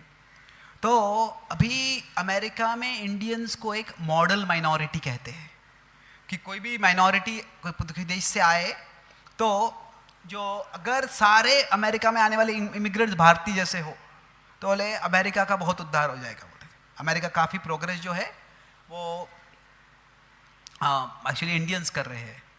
तो वहाँ पे क्या होता है कि भले ही भारतीय युवक जाते हैं अमेरिका में, और अमेरिका में माता पिता नहीं है, यहाँ के सांस्कृतिक के रेगुलेशन नहीं है, तो भोग करेंगे 1, 2, 3, 4 साल तक भोग करेंगे। पर जब शादी हो जाते, बच्चे हो जाते, तो Indians are very very responsible about taking care of children. कोई जैसे मैं अमेरिका में जाता हूँ और अमेरिकन युवकों से बात करता हूँ कभी कभी, तो उनका जो अभी हमारे भारत में क्या होता है, the parents are too present in the child life. हमेशा पेरेंट्स होते हैं, उसको हेलीकॉप्टर पेरेंटिंग कहते हैं। जैसे किसी हेलीकॉप्टर व्यक्ति के हमेशा ऊपर रहता है, देख रहा है क्या हो रहा है। कई बार भारतीय पेरेंटिंग जो होती है हेलीकॉप्टर पेरेंटिंग होती है, हर चीज को निरीक्षण करते, देख रहे होते। पर द इंडियन पेरेंट्स में भी too present in the children's life. पर कई बार, अभी सारे अमेरिकन की बात नहीं कर रहा हूँ, अमेरिकन में भी कुछ लोग ड्रग एडिक्ट्स हो जाते हैं होते, तो जो तामसिक पेरेंट होते हैं वो ड्रग्स लेके स्टोन हो गए, उनका बच्चे का अस्तित्व है, इस विचार का अस्तित्व उनके दिमाग में नहीं है। तो बच्चा कैसे खाना खा रहा है, क्या कर रहा है। एक युवक ने बताया था कि एक्चुअली अमेरिका में अगर कोई ड्रग एडिक्ट वगैरह है तो उनको गवर्नमेंट कुछ पैसा देती है, government free lunch, soup kitchen होता है, लंच वगैरह मिलता है। तो ये मतलब 5 साल का था तब से मेरी माँ हमेशा स्टोन रहती थी। वो क्या होता है वहाँ पे तो संग बिना किसी यहाँ पे क्या होता है, अभी आजकल लड़कियाँ संग करते हैं तो वो बोलते हैं हम एंजॉय कर रहे हैं, हम रूल से फ्री हो रहे हैं। पर इससे आगे क्या होता है, अमेरिका में जो between 1/4 to 1/2 all children are born in single parent families. वहाँ पे केवल माँ होती है, पिता है ही नहीं। तो बोले थे कि जो उसकी माँ थी, उसका एक छोटा भाई था जो 2 साल का था और वो 5 साल का था, और उसकी माँ हमेशा ड्रग्स लेके रहती थी। देखिए 5 साल से मैं मेरी माँ का देखभाल कर रहा हूँ। तो मैं सूप किचन में जाता था, हम तीनों के लिए खाना लाया करता था। अगर माँ बीमार थी तो मैं डॉक्टर को फ़ोन करता था, डॉक्टर आते थे वहाँ पे। तो बोले थे कि अभी ये क्या है, तामसिक पेरेंटिंग हो गया। तो उसके विपरीत अगर राजसिक भी पेरेंट को कोई भक्ति नहीं कर रहे हैं, पर बेटा लड़का लड़की बीमार हो जाएंगे तो माता पिता जो है जमीन आसमान हिलाएंगे उसके ट्रीटमेंट के लिए। तो रजो और तमोगुण में भी बहुत फर्क है। आध्यात्मिक दृष्टि से हम कह सकते हैं कि रजो और तमोगुण दोनों में से कोई भी भगवान की भक्ति नहीं कर रहा, सही हो सकता है, पर हमें जो है we need to appreciate, analyse करके एप्रिशिएट कि sattva is better than rajas and even rajas is better than tamas. तो अगर कोई इंजीनियर में आ रहा है पढ़ाई करने के लिए, इंजीनियर IIT में ऐसे बड़े कॉलेज में आ रहा है, तो इस क्लियरली उसके पास, व्यक्ति के पास बुद्धि है और व्यक्ति के पास मेहनत करने की क्षमता है। शायद वो भौतिकवादी है, but where good is there we should be able to see good. Prabhupada ji जब अमेरिका गए तो जो हिप्पी लोग थे उनका एक ही रेगुलेटिव प्रिंसिपल था, the regulative principle was to break all regulative principles. तो पर ऐसे लोगों में भी प्रभुपाद जी ने कुछ सद्गुण देखा। क्या था? कुछ उनमें आध्यात्मिक कौतूहल था, कृष्ण भक्ति के प्रति, कृष्ण के बारे में उनको पता भी नहीं था, कृष्ण भक्ति के बारे में कौतूहल नहीं था, कुछ आध्यात्मिक कौतूहल था। तो we should be able to see good in everyone, कि सबके हृदय में परमात्मा है। ऐसे नहीं है कि व्यक्ति मंदिर में आता है तभी उसके जीवन में कृष्ण पहली बार प्रकट होते हैं, उसकी चेतना में कृष्ण पहली बार प्रकट होते हैं, पर उसके जीवन में हमेशा कृष्ण कार्य कर रहे हैं। तो जो कृष्ण भावना की दृष्टि है, कृष्णा कॉन्शियस विजन, दो चीजें हैं कि what a person is doing in relationship with Krishna, कि भगवान कृष्ण के संबंध में व्यक्ति क्या कर रहा है। ओ ये व्यक्ति जन्माष्टमी को आता है, ये व्यक्ति जप करता है, ये एक है। पर दूसरा है what Krishna is doing in relationship with this person, कि भगवान इस व्यक्ति के जीवन में क्या कर रहे हैं। भगवान हरेक के हृदय में है, हरेक के हृदय में भगवान कार्यरत है। ईश्वर सर्वभूतानां हृद्देशे अर्जुन तिष्ठति। तिष्ठति ऐसे नहीं कि एक पल के लिए आ गए और चले गए, तिष्ठति मतलब हमेशा भगवान वहां पे स्थित है। तिष्ठति और क्या करना है? वो भ्रामयन् सर्वभूतानि यंत्रारूढ़ानि मायया, भगवान सबके भ्रमण का मार्गदर्शन कर रहे हैं। तो व्हेन वी एप्रिशिएट, हम देखते हैं कि अगर किसी में कुछ सात्विक गुण है तो वो अच्छा है। हर एक व्यक्ति के हृदय में परमात्मा है और हर एक व्यक्ति को परमात्मा मार्गदर्शन कर रहे हैं, और फिर ये समझकर हमें बाद में अट्रैक्ट करना है कि ठीक है ये व्यक्ति अभी कहाँ है, किस परिस्थिति में है, इसके जीवन में क्या चल रहा है, उसके अनुसार उस व्यक्ति को भगवान की ओर आकर्षित करना है। इसके लिए बुद्धि लगती है हमें। इसके प्रभुपाद जी कहते हैं कि जब हम साक्षात्कार का कोई प्रचार करता है, उसका मतलब क्या है कि ये अगर शास्त्रों का मैसेज है, to present the message of scripture but in a way that is interesting for the audience. तो जो व्यक्ति है उसका इंटरेस्ट क्या है, उस इंटरेस्ट के अनुसार हमें भक्ति को प्रेजेंट करना है। ये तो अभक्त है, नरक में जाने वाला है, हम बोल सकते हैं, तो फिर हम बिल्कुल संकीर्णवादी कुछ धर्म के लोग हैं उनके समान हम बन जाएंगे। ये भले ही अभी भक्ति नहीं कर रहा है, पर फिर भी क्या है, इसका मतलब ये नहीं नरक में जाने वाला है। इसका मतलब है हमें एनालाइज करना है, सत्व में है, रजस में है, तमस में है। फिर हमें अप्रिशिएट करना है कि भगवान इस व्यक्ति के हृदय में भी कार्य कर रहे हैं, इस व्यक्ति के जीवन में कार्य कर रहे हैं, और फिर किस तरह से मैं उनको अभी आकर्षित कर सकता हूँ। तो कोई व्यक्ति रजोगुण में हो सकता है, कोई तमोगुण में हो सकता है। सारे विश्व भर में भक्त अलग अलग बहुत ही क्रिएटिवली लोगों को आकर्षित कर रहे हैं। मैं ओशेनिया में था, ऑस्ट्रेलिया न्यूजीलैंड में, तो वहाँ पे एक भक्त का एक what do call it, like वो माता जी कहती है प्रीचिंग थ्रू पपीज। वो प्रोजेक्ट को कहती है कि पपीज होते हैं, छोटे कुत्तों के बच्चे होते हैं। तो वो क्या करते हैं वहाँ पे, बेसिकली उनसे बात कर रहा था, शी वॉज ऑर्फन, बचपन में उनके माता पिता गुजर गए, तो वो उनको अलग अलग फॉस्टर होम्स में रखा गया था। तभी उनके पास एक बचपन से एक छोटा कुत्ता था, तो जो कुत्ता था, that dog was the only constant in my life. वो बता रही थी कि हर अलग अलग घरों में मुझे रखा जा रहा था, 1 साल यहाँ पे, 2 साल वहाँ पे, पर मेरे बचपन में लगभग 10-12 साल तक वो कुत्ता हमेशा मेरे साथ था। बाद में वो भक्ति में आ गई, तो फिर बोले कि जब भी कर रही थी, पर ये कुत्तों के प्रति बड़ा आकर्षण था।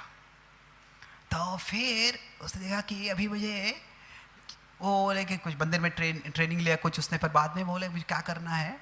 तो शी हैज़ क्रिएटेड, जो ऐसे ही छोटे बच्चे होते हैं, ट्रॉमेटाइज्ड होते हैं, शायद कुछ उनके माता पिता ने उसको अबैंडन कर दिया या उनका एक्सीडेंट हो गया, तो ऐसे बच्चे जो होते हैं, कोई उनको अभी पुरुषों में, मानवों में श्रद्धा नहीं होती है। क्यों? क्या है, उनके माता पिता ने उनको अबैंडन कर दिया है। वो एक भक्त बताए थे मुझे, हम कहते हैं कृष्ण माता कृष्ण पिता हम गाते हैं, तो वो भक्त बताते कि ये माता पिता शब्द सुन के मुझे गुस्सा आता है, क्योंकि क्या हुआ था उनके लिए कि उनके माता पिता का डिवोर्स हो गया, और दोनों माता पिता ने उनके सामने उनको कहा कि ये शादी गलती थी बड़ी, और you are the reminder of the biggest mistake of our life, कि तुम मुझे याद दिलाते हो कि मैंने मेरी जिंदगी में कितनी बड़ी गलती कर दी। तो दोनों माता पिता जिंदा है, पर दोनों को बच्चा नहीं चाहिए, तो दोनों होते हुए उसको अनाथालय में जाना पड़ा। तो बोले माता पिता ये शब्द सुन के मुझे घृणा आती है। तो जब कृष्ण माता है कृष्ण पिता है बोलते, तो बोलते मुझे कृष्ण से घृणा आने लगती है वो सुन के। तो लोग बहुत ट्रॉमेटाइज होते हैं। तो क्या है, बेसिक समाज का फ्रेमवर्क टूट रहा है पाश्चात्य देशों में। तो बोले ऐसे बच्चे ट्रॉमेटाइज होते हैं, तो they can connect very nicely with dogs. छोटे कुत्ते होते हैं, बड़े कुत्ते नहीं, डोबरमैन जैसे नहीं, पर छोटे पूडल जैसे होते, तो बच्चे खेलते हैं उनके साथ। तो क्या है, तो उन्होंने ऐसे ट्रॉमा, लाइक ऐसे बच्चों के लिए ट्रॉमा थेरेपी सेंटर क्रिएट किया है। तो उसमें बहुत से कुत्ते होते हैं, she has natural fondness for dogs, और ये बच्चों को फॉन्डनेस होता है डॉग्स के लिए। और पूरे वो जो पपी केयर सेंटर है, उसमें Krishna playing with various animals दिखाया है, Krishna with cows, Krishna with this, Krishna with that, और सारे कृष्ण की कहानियाँ हैं। तो पूरे वहाँ पे उसे सूदिंग कृष्ण का कीर्तन हो रहा है। तो बोलते कि this music is a part of spiritual therapy. तो और वहाँ पे जो बच्चे हैं इतना काम हो जाते हैं, इतना शांत हो जाते हैं, उनका सक्सेस रेट बहुत अच्छा है। तो अभी क्या है, यहाँ पे हम कहेगा कि आप कुत्तों पे आसक्ति है, ये तो तामसिक है, पर इट्स नॉट दैट सिंपल। कैसे होता है कि अगर किसी को डिप्रेशन है, किसी को लोनलीनेस है, तो वो व्यक्ति शराब पीने लगेगा, ड्रग्स लेने लगेगा, या फिर वो वीडियो गेम खेलने में घूम जाएगा। तो ऐसे लोगों के मेंटल हेरोइजन में भगवान है ही नहीं। तो एक्चुअली जो व्यक्ति डिप्रेस्ड होता है, उसको अगर कोई कुत्ता पाल लेता है, दैट इज द मोस्ट सात्विक way of dealing with depression. मैं ये नहीं बोल रहा हूं कि आप सब कुत्ता पालो, बिल्कुल नहीं। बोल रहा हूं कि उनकी परिस्थिति में, जो परिस्थिति में है, भले ही कोई पिल्स खाते रहता है, प्रोज़ैक या कुछ खाते रहता है, उससे बाद में वो उस पिल से एडिक्टिव हो जाता है। तो क्या है कि हाँ, लोगों को कुत्तों से आसक्ति है, तो उसको कंडेम कर सकते हैं हम, पर उससे क्या फ़ायदा होने वाला है। वो लोग जो है उससे भगवान की ओर तो आकर्षित नहीं होने लगे। ऐसे नहीं कि हम कुत्तों के आसक्ति को कंडेम करेंगे तो वो कुत्तों से आसक्ति छोड़ देंगे और भगवान से आसक्त हो जाएंगे। वो भगवान को छोड़ के कुत्ते के साथ रहेंगे। तो क्या है कि जहाँ पे लोग हैं वहाँ पे हम कैसे भक्ति ला सकते हैं। तो अभी अमेरिका में लोग कुछ भक्त है, बोवाइन थेरेपी कहते हैं। अमेरिका में अगर आप लोगों को गौ सेवा करो बोलेगे तो गौ सेवा करने कोई नहीं आएगा, पर वो कहते हैं कि यहाँ पे ये गाय है, इन्हें गाय को आप चारा खिलाओ, गाय को आप थोड़ा पेट करो, उसको थोड़ा पकड़ के आप फार्म में लेके जाओ, और इससे क्या होगा, इससे आपका डिप्रेशन कम हो जाएगा। तो उसको बोवाइन थेरेपी कहते हैं। Bovine is the adjective for cows. तो गौ सेवा बोलेगे तो कोई नहीं आएगा, बोवाइन थेरेपी बोलेगे लोग पे करके आते हैं। तो वो मिशिगन में एक सेंटर है, to spend 1 hour with a cow they have to give $50, और लोग देते लोग देते हैं। और वो गाय को भी ट्रेन किया है, वो गाय नीचे लेट जाती है और लोग उस पर लेट जाते हैं, उसको कडल करते हैं, उसको काउ कडलिंग कहते हैं उसको। तो उसको बहुत अच्छा लगता है। तो क्या है, जो लोग जहाँ पर है वहाँ से क्रिएटिवली उनको अट्रैक्ट करना, ये हमारी जिम्मेदारी है। हमारे शास्त्रों में ऐसे में था कि जब आउटसाइडर्स है नरक में जाने वाले, उनको जाने दो नरक में नहीं। और our vision is a vision of compassion, कि जो जहाँ पे भी है भगवान उनके जीवन में क्रियमान है, और हम कैसे हम क्रिया कर सकते हैं जाके वो भी भगवान के करीब आ सके। यह प्रभुपाद जी कर पाए पाश्चात्य देशों में जाकर, सारे विश्व में जाकर, और हमें भी उनके अनुशीलन में हमें करने का मौका है। तो सारांश में द विजन ऑफ आउटसाइडर्स, जो भक्त नहीं कर रहे हैं उनके प्रति हमारा विजन कैसे होना चाहिए उसके बारे में हम चर्चा करना है। सबसे पहले एंटेगोनिस्टिक, जो मैंने बताया कई लोगों का एंटेगोनिस्टिक होता है। कैसे? जो भी आउटसाइडर्स है वो कुछ लोग एक्सक्लूसिविस्ट होते हैं और कुछ लोग एक्सट्रीमिस्ट होते हैं। तुम नरक में जाने वाले हो और हम तुमको नरक में भेजेंगे, वो अलग फर्क है। तो हेल जो है इन शास्त्रों में hell is for non believers, पर हमारे शास्त्रों में जो है hell is for wrong doers, और वहाँ पे जो हेल है वो इटर्नल है। हमारे शास्त्रों में जो हेल है वो टेम्पररी है। और भले ही आउटसाइडर्स है, पर जो क्लासिफिकेशन है आउटसाइडर्स हो या इनसाइडर्स हो, कैसे है कि कुछ यूनिवर्सल क्राइटेरिया है क्लासिफिकेशन के लिए, सत्व, रजस और तमस, ये यूनिवर्सल क्राइटेरिया है। और इसके अनुसार क्या है कि हम देखना है कि व्यक्ति अगर सत्व में है, रजस में है, तमस में है, तो हमें सबसे पहले एनालाइज करना है। ऐसे नहीं कि तुम भक्त नहीं कर रहे हो तुम नरक में जाने वाले हो। फिर उसके बाद में क्या करना है, हमें अप्रिशिएट करना है। और अप्रिशिएट कैसे कर सकते हैं? सत्व इज बेटर देन रजस, रजस इज बेटर देन तमस। और अगर कुछ सात्विक के राजसिक भी गुण है, हम देखा कैसे रजस भी तमस से अच्छा है, पेरेंटिंग का उदाहरण लेके। और हमें अप्रिशिएट करना। दूसरा अप्रिशिएट कैसे कर सकते हैं कि कृष्ण कॉन्शियसनेस, मतलब वो व्यक्ति कृष्ण के संबंध में क्या कर रहे हैं, ये एक दृष्टि है। पर दूसरा क्या है, कृष्ण तो सबके हृदय में है और कृष्ण उनके जीवन में क्या कर रहे हैं, यह देखना भी कृष्ण कॉन्शियसनेस है। तो उस तरह से हम देखेंगे तो फिर क्या है, ये व्यक्ति जहाँ पर है वहाँ पर मैं उनको किस तरह से आकर्षित कर सकता हूँ। तो जो भक्त होते हैं एक तरह से हम दिव्य है, कृष्णा ये ट्रांसेंडेंटल है। पर जो व्यक्ति सत्व में हो सकता है, रजस में हो सकता है, तमस में हो सकता है, बट कृष्ण की कृपा जो है सत्व में भी उसको मिल सकती है, रजस में भी मिल सकती है, तमस में मिल सकती है। और ये कृपा कैसे हमें देना है वो उसको हमें जिम्मेदारी लेनी है। उसका उदाहरण मैं दिया, प्रीचिंग थ्रू पपीज। कैसे कुत्तों के प्रति कोई आसक्ति है, उससे भी व्यक्ति के हृदय में भगवान के प्रति आसक्ति हम जागृत कर सकते हैं। बहुत बहुत धन्यवाद। हरे कृष्णा। किसी का कोई सवाल है या कोई कमेंट है? यस yes,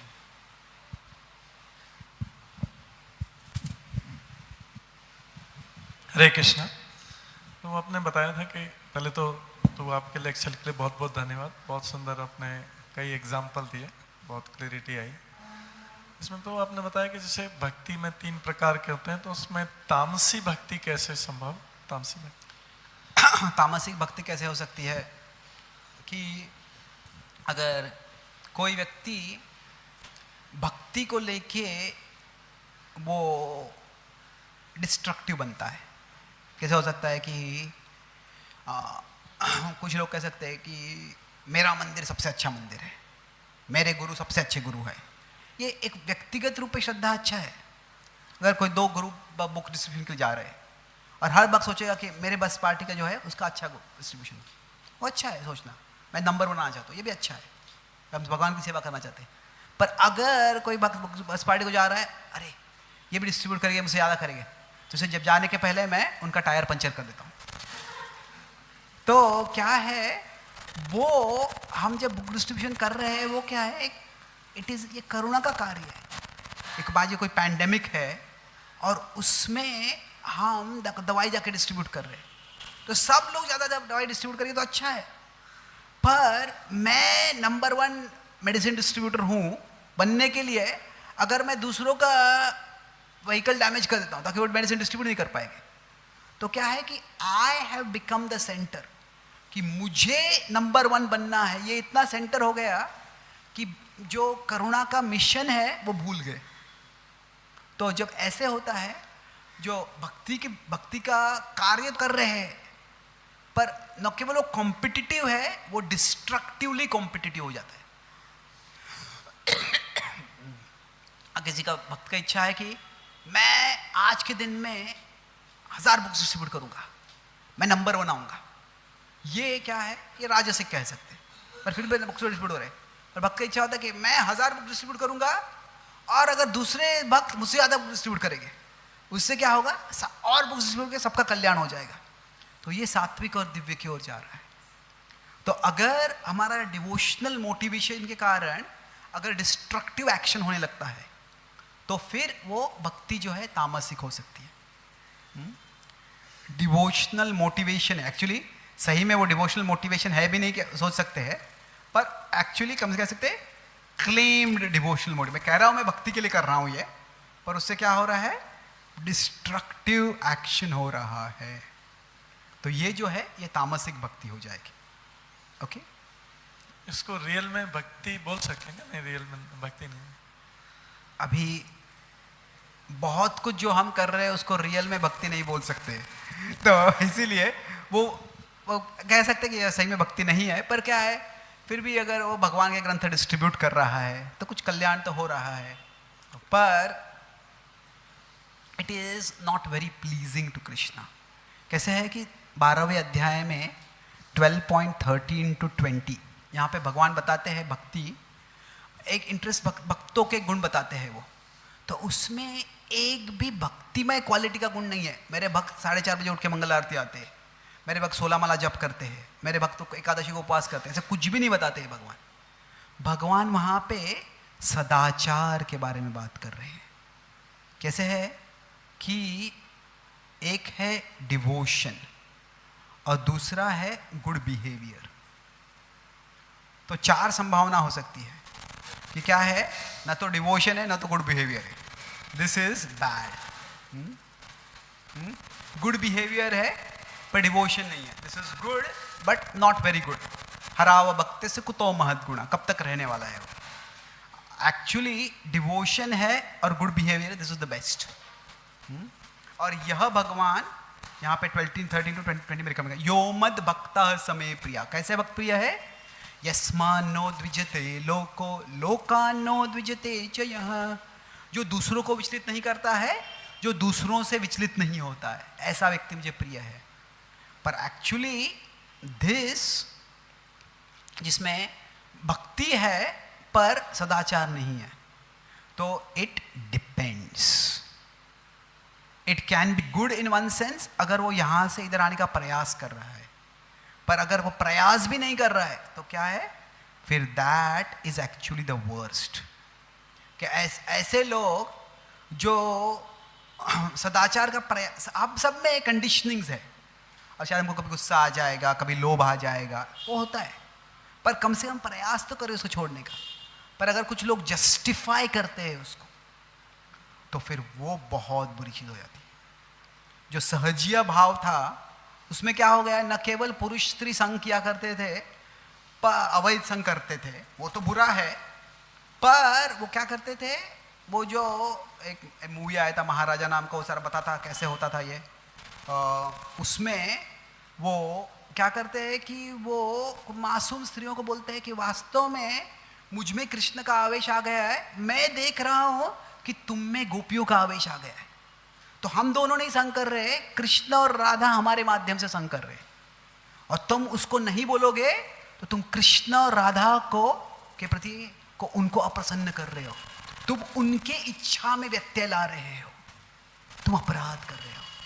तो ये इतना परवर्स मेंटालिटी है, ये बिल्कुल तामसिक है। ऐसे लोग जो है, जो इस तरह से जो अवैध कार्य करते हैं, अवैध कार्य करना है तो वो अनर्थ है, पर वो भक्ति का जस्टिफिकेशन देके अवैध कार्य करना, दिस इज हॉरेंडस। तो ये इसलिए बोला, ये नास्तिकता से भी कभी कभी ज्यादा बुरा हो सकता है। Thank you. Hare Krishna Prabhuji, Dandavad Pranam. Thank you very much for a wonderful class. You have explained about type of bhakti, like bhakti in Sataguna, bhakti in Rajaguna, bhakti in Tamaguna and bhakti in Nirguna. So, इसमें जैसे हम भक्त के लिए जो harmful होता है, जो मोड ऑफ तमोगुणी में भक्ति करता है, तो वो ज़्यादातर भक्त के लिए हार्मफुल होता है. तो हम जैसे श्रीमद् भागवतम में देखते हैं कि अदिति ने जैसे ही भगवान को अप्रोच किया तो उन्होंने बलि महाराज को मारने के लिए ऐसा भगवान को सुझाव. Aditi is the mother of Vaman Dev. So इसको हम किस दृष्टिकोण से समझ सकते हैं? I am not sure Aditi ने वामन देव को मारने के लिए अप्रोच किया अपने. नो बलि महाराज नहीं, ठीक है, बलि महाराज को वो जो गई थी कि मेरे पुत्रों का संरक्षण हो, उसके लिए गई थी वो. स्पेसिफिकली बलि महाराज को मारने के लिए आई एम नॉट श्योर, वो पढ़ना पड़ेगा क्लियरली. दीति चाहती थी कि इंद्र का वध हो. वो चाहती थी कि मेरे पुत्रों का वध न हो, जो उसके जो संतान होते. बट एनीवे, कैसे है कि केवल कोई भक्त है इसका मतलब ये नहीं है कि उसमें कोई कभी बुरी इच्छा नहीं आएगी. पर अगर भक्ति करेंगे तो धीरे धीरे शुद्धिकरण हो जाएगा. तो भागवत में कैसे बताया गया है, हम 4th कैंटो अगर हम देखते हैं, जो कर्दम मुनि हैं वो उनको भगवान का दर्शन होता है, फिर भी वो कहते हैं कि मुझे एक भार्या चाहिए, मुझे पत्नी चाहिए. तो वो जो है वो वास्तव में सात्विक भक्ति है. क्यों क्या होता है, वो उनको पत्नी मिल जाती है, देवहूति बहुत सुंदर होती है, पैसे नहीं उसके तुरंत भोग करने लगते. वो देवहूति के साथ वो ऋषि में तपस्या कर रहे हैं, तो वो सात्विक था. जो ध्रुव महाराज की जो भक्ति है, एक्चुअली ये 3rd कैंटो में है, ध्रुव महाराज की जो भक्ति है वो राजसिक होती है. राजसिक मतलब क्या, उनको राज चाहिए होता है. क्यों राज चाहिए होता है? ऐसे नहीं कि ब्राह्मणों की सेवा करना है, धर्म करना है, मुझे दिखाना है मेरे पिता को कि तुमने मुझे तुम्हारे सिंहासन पे बैठने नहीं दिया, मैं तुमसे बड़ा सिंहासन प्राप्त करूंगा. यहाँ पे उनकी इच्छा ये नहीं थी कि मेरे पिता का विनाश करना है मुझे. ऐसे नहीं कि मेरे सौतेली माँ है उसका विनाश करना है, वो भाव नहीं था. It is not destructive, it is competitive but not destructive. मुझे तुमसे बड़ा बनना है. तो ये राजसिक भक्ति है. और बाद में जो दीति की जो भक्ति है वो क्या चाहती है कि वो भगवान का परिवन को प्रयवत करके बोलते हैं, वो तामसिक भक्ति होती है. वो चाहते हैं कि जो भी संतान होने वाली है, मुझे ऐसे संतान मिले जिससे कि वह जो मेरे हिरण्यकशिपु हिरण्याक्ष को मारा गया है वो उसका बदला ले सके. वो बहुत ही बुरी इच्छा होती है, धार्मिक इच्छा नहीं होती, पर भक्ति करते हैं. तीनों का भक्ति से धीरे धीरे उनका प्यूरिफिकेशन हो जाता है. तो इसीलिए अकामः सर्वकामो वा भगवान भागवत में बताया गया है. तो हो सकता है किसी भक्ति में भी कैसे बुरी इच्छा आ सकती है, पर अगर प्रामाणिकता से भक्ति करते रहेंगे तो शुद्धिकरण हो जाएगा. Thank you very much. Just one last question. Which are questions? Okay. 2 questions and we'll stop. हाँ, हरे कृष्ण प्रभु जी. प्रभु जी वैसे स्टार्टिंग में बतला रहे थे, पॉइंट नंबर 1 एक्सक्लूसिविज्म के बारे में बतला रहे थे. जैसे हम लोग अपने डिवोशनल लाइफ में देखते हैं कि स्पेशली लाइक वैष्णव में, इस्कॉन में डेमीगॉड वर्शिप को बहुत कंडेम किया जाता है. जैसे परपट में पढ़ते हैं हम लोग, और कुछ जैसे स्टेटमेंट भी है प्रभुपाद, बहुत स्ट्रॉन्ग स्टेटमेंट है. इसको हम लोग किस कॉन्टेक्स्ट में समझ सकते हैं?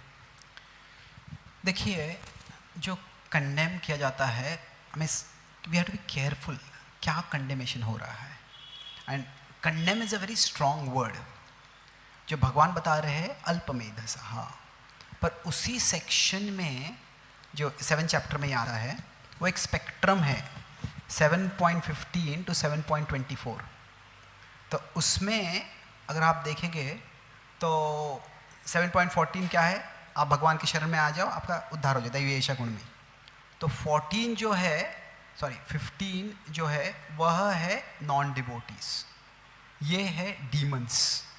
नमाम दुष्कृतिनो मूढ़ा, उसमें डीमंस एक कैटेगरी है वास्तव में.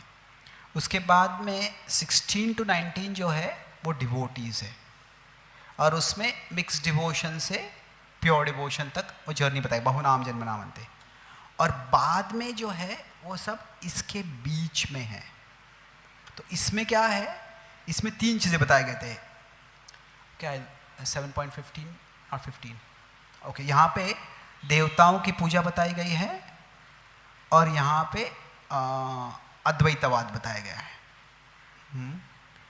तो ऐसे नहीं है कि उसका कह सकते हैं उसका खंडन हुआ है, बट देवताओं की पूजा है उसको अभक्तों से इक्वेट नहीं किया गया है, that is considered better still. तो हमें जो क्लासिफिकेशन है उसको देखना है। और प्रभुपाद जी जब यहाँ पे दुर्गा पूजा में एक बार आए थे तो किसी भक्त ने उनको पूछा कि ये दुर्गा के पूजक अच्छे हैं या जो क्रिश्चियन है वो एक भगवान को मानते हैं वो अच्छे।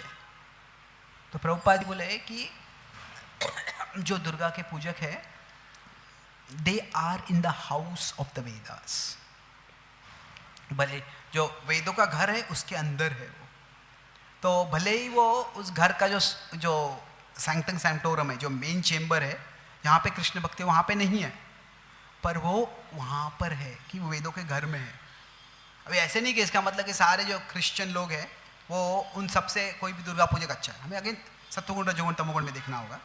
पर एक तरह से जो भी यानी जो देवताओं के पूजा करते हैं उनके लिए कल्चरल एंड कंसेप्चुअल बैरियर्स काफ़ी कम है, दे आर लो। वो आज देवता की पूजा दुर्गा की पूजा करते हैं, वो कल जन्माष्टमी भी आएंगे। ऐसे क्या है कि उनके लिए कोई अलग धर्म में जाने की बात नहीं है, पर कोई मुस्लिम है कोई क्रिश्चियन है, उनको अगर कृष्ण भक्ति करनी है तो बहुत बड़ा चेंज करना पड़ता है उनको। तो इसीलिए हमें भी जब क्रिटिसिज्म होता है उसको बहुत समझना चाहिए क्यों हो रहा है। तो यद्यपि भगवान कहते हैं कि ये लेस इंटेलिजेंट है, but less intelligent is not demoniac, ये समझना चाहिए। अगर आप भक्ति कर सकते हो भगवान की, अगर वो नहीं कर रहे तो वो आपको भाग्य मिल रहा है, पर आप वेदों के घरों में है, पर आप उसका जो मेन जहाँ पे चेम्बर है उसमें आप नहीं आ पा रहे हो, उस दृष्टि से आप लेस इंटेलिजेंट है। पर अगर आप देखते हैं 7.4 में वहाँ पे भगवान क्या बताते हैं, यजन्ते सात्विका देवान, जो देवताओं की पूजा करते हैं वो सत्वगुण में होते हैं। यक्ष रक्षांसी राजसाम, जो रजसगुण में होते क्या होते हैं, वो यक्षों की पूजा करते हैं। जो तमोगुण में होते हैं प्रेतान भूतगणांश्चान्ये, जो प्रेतों की वगैरह पूजा करते हैं। जो देवताओं की पूजा है वो सत्वगुण में है, क्योंकि शास्त्रों का पालन कर रहे हैं। अभी इसमें भी हम कह सकते हैं कि सत्वगुण में भी देवताओं की पूजा को कुछ ज़्यादा सात्विक हो सकती है, कुछ राजसिक हो सकती है, कुछ तामसिक हो सकती है। जो कोई मांसाहार वगैरह करते हैं देवताओं की पूजा वो तामसिक कह सकते हैं, पर एक फाउंडेशन सत्व का है, क्योंकि शास्त्रों में तो श्रद्धा है। तो इसीलिए जो हम क्रिटिसिज्म भी है वो थोड़ा केयरफुली होना चाहिए। ऐसे नहीं है कि उनको अधार्मिक लोगों के समान मानना चाहिए। अधार्मिक लोगों से कई बार देवताओं के पूजा बहुत अच्छे होते हैं। वो पूरे विश्व में एक ही देश है जिसमें इस्कॉन बैंड है, वो है सिंगापुर। वहाँ पे क्या हुआ कि हमारे भक्त आए पहले अमेरिका से वहाँ प्रचार करने के लिए, तो सिंगापुर में 4 धर्म रिकग्नाइज है, हिंदुज़म भी रिकग्नाइज है। वहाँ पे तमिलनाडु कर्नाटक आदि से लोग बहुत वहाँ पे गए कि सेटल हो गए थे। तो वहाँ पे अय्यप्पा का मंदिर है, गणेश का मंदिर है। वहाँ पे वहाँ के लोगों ने, अभी परदेशी लोग सफ़ेद लोग आए हमारे सनातन धर्म सिखा रहे, तो उनके लिए बड़े बड़े प्रोग्राम्स ऑर्गेनाइज किए।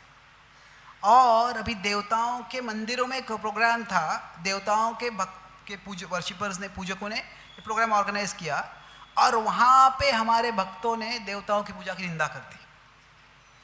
तो उससे क्या हो गया, वो जो वहाँ के जो हिंदू लोग थे उन्होंने ही सरकार से कंप्लेंट कर दी कि ये जो है ना, ये लोग हमारे ही समाज में आकर ये उपद्रव कर रहे हैं।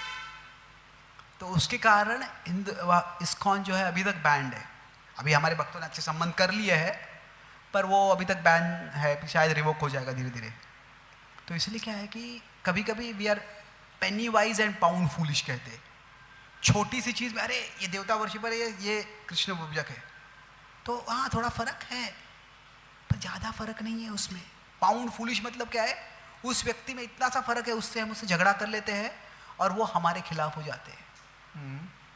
तो उससे इतना फर्क नहीं पड़ता है वास्तव में। तो इसीलिए we have to be careful.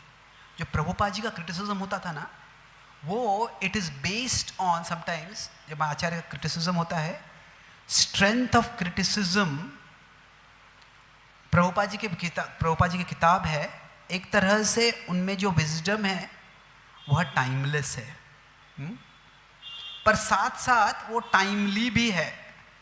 Timely मतलब क्या कि उस समय जो लोग उनके सामने हैं उनको प्रभुपाद जी बता रहे हैं। तो अभी प्रभुपाद जी को पहले से बताया गया था उनके गुरु महाराज ने बताया था कि आप पाश्चात्य देश में जाके प्रचार करो। तो प्रभुपाद जी जो अपने ग्रंथ लिख रहे हैं, he is writing it in a way which is suitable for completely new people also. तो अगर परदेश से कोई भारत में आ रहा है और वो कृष्ण भक्ति सीख चुका है और फिर उसको देखता रहे यहाँ पे भारत में ये पूजा भी हो रही है, वो पूजा भी हो रही है, ये भी भारतीय ही है, ये भी मुझे करनी है, पर नहीं वो मत करो आप। तो Prabhupada's criticism was often based not so much on how wrong a philosophy is or a path is, but how likely the philosophy or path is to take a reader on the wrong path. आप समझ रहे हैं फर्क कि जो उनकी शिक्षाएं सुन रहा है, अभी अगर कोई अमेरिका से भारत में भक्ति करने आया हुआ है तो वो भारत में भक्ति करने आया है तो वो इस्लाम एक्सप्लोर नहीं करने वाला है, वो क्रिश्चियनिटी एक्सप्लोर नहीं करने वाला है। पर भारत में आने के बाद उसी प्रकार के शायद भगवे वस्त्र पहने हुए लोग हैं, वैसे ही संस्कृत मंत्र जप कर रहे हैं, पर वो देवताओं की पूजा कर रहे हैं, वो अद्वैतवाद सिखा रहे हैं। तो ऐसे लोगों के पास मिसलीड होने की संभावना बहुत ज़्यादा होती है, उनको लगता है अरे वही ये तो लोग वही कर रहे हैं पर अलग सिखा रहे हैं।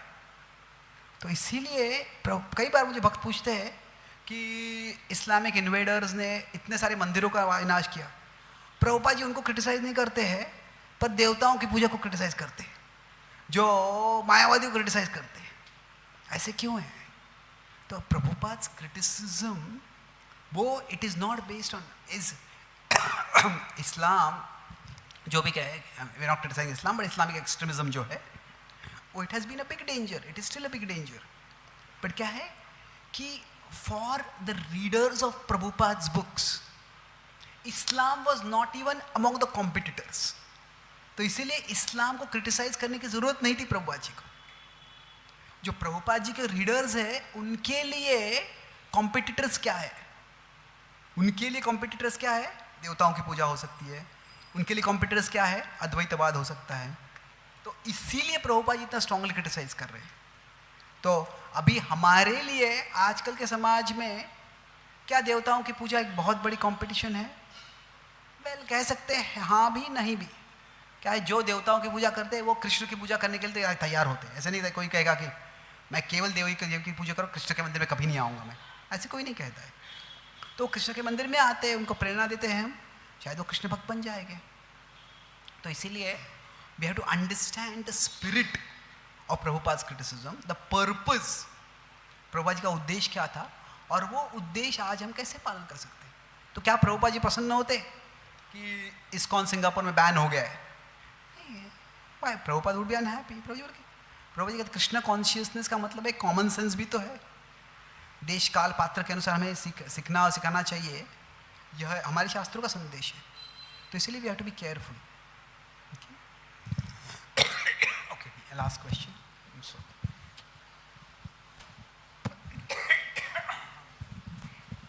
हरे कृष्णा प्रभु, धन्यवाद प्रणाम, thank you for the wonderful class.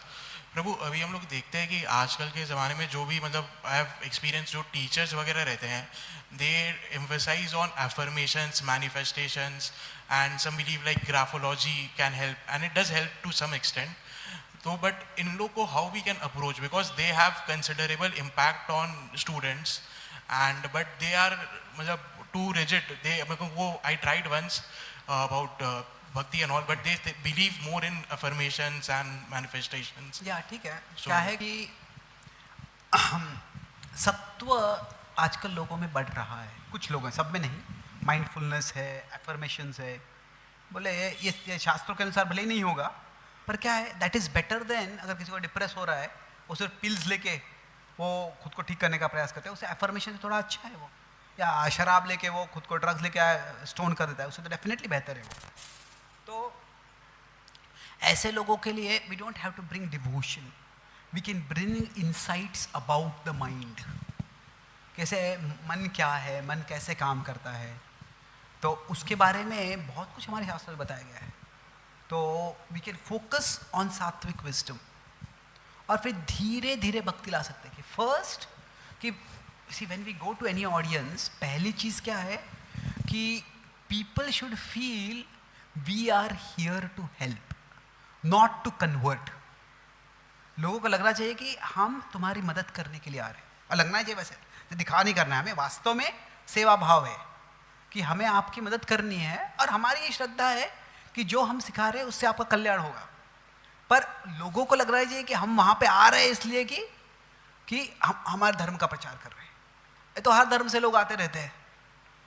लगना चाहिए कि ठीक है, हमारे विद्यार्थियों की ज़रूरत क्या है कि उनमें डिप्रेशन है, उनमें इनसिक्योरिटी है, तो हम आपको वहाँ पे मदद कर सकते हैं। और फिर उस मदद में हम धीरे धीरे भक्ति के बारे में बोल सकते हैं।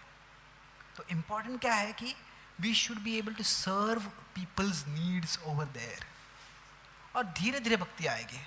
तो मेरा एक किताब लिखा है मैंने, you are not your mind, you are better. तो उसमें मन के स्तर पे किस तरह से हम समझ के समझा सकते हैं विदाउट ब्रिंगिंग भक्ति। उसमें भक्ति है पर भक्ति पे एम्फसिस देने की ज़रूरत नहीं है। धीरे धीरे इंक्रीमेंटली फेथ आ जाएगा उनका। Thank you very much. ग्रंथराज श्रीमद् भागवतम की, श्रील प्रभुपाद की, गौर भक्त वृंद की, गौर प्रेमानंदे।